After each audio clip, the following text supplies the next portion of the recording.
Власта ќе го пресретнува растечкото незадоволство на граѓаните од економската криза, а ќе ги дискредитира враќањето на Црвенковски и новата партија на Бошковски. Ова може да се заклучи од интерниот документ до кој дојде Алфа, со кој ВМРО ДПМН отпочнува кампања со која ќе се обиде да ги популаризира политиките на владата, а на граѓаните ќе им сервира приказна за прогресот на државата. Во циркуларното писмо до кое дојде Алфа, генералниот секретар на ВМРО ДПМН на 20 страници им сугерира на функционерите од партијата што да мислат и како на своите членови и симпатизери да им ги објаснуваат проблемите со кои што се соочува власта во Македонија. За економските проблеми, според депешата на Протогер, виновна е светската криза. Се инсистира да се прави компарација со држави кои се во подлабока криза од Македонија, за да се покаже дека власта добро се справува со проблемот. ЕВН брка ВМРО-вци од работа.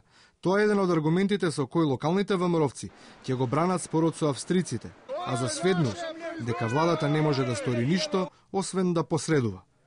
Во сценаријето за средби со граѓаните што го пишувал Протогер, на представниците на ВМРО ДПМН им се препорачува да го критикуваат Уставниот суд, затоа што за оваа партија веронауката е насушна потреба за Македонија.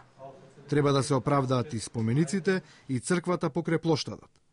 Во 12 точки од депешата се зборува за реториката која треба да се употребува против Бранко Црвенковски и Љубе Бошковски. За довчерашниот сопартиец, ВМРО-вците треба да зборуваат дека е желен за доминација и за власт, и оти ќе заврши како и сите што се ставиле над политиките на ВМРО ДПМН. За Црвенковски се инструираат да зборуваат дека требало сам да се повлече од политиката, затоа што бил делегитимиран политичар кому граѓаните не му веруваат. Во листата на најзначени достигнувања и проекти за кои треба да се зборува, се наведува дека функционерите на ВМРО треба да говорат оти во Македонија влегле милионски странски инвестиции, дека државата инвестирала огромни средства во образованието, дека ќе има ХПВ вакцини, но оти плаќањето е одложено, а неизбежни се и регулаторната гилотина и проектите Тим Македонија и Топ менеджмент.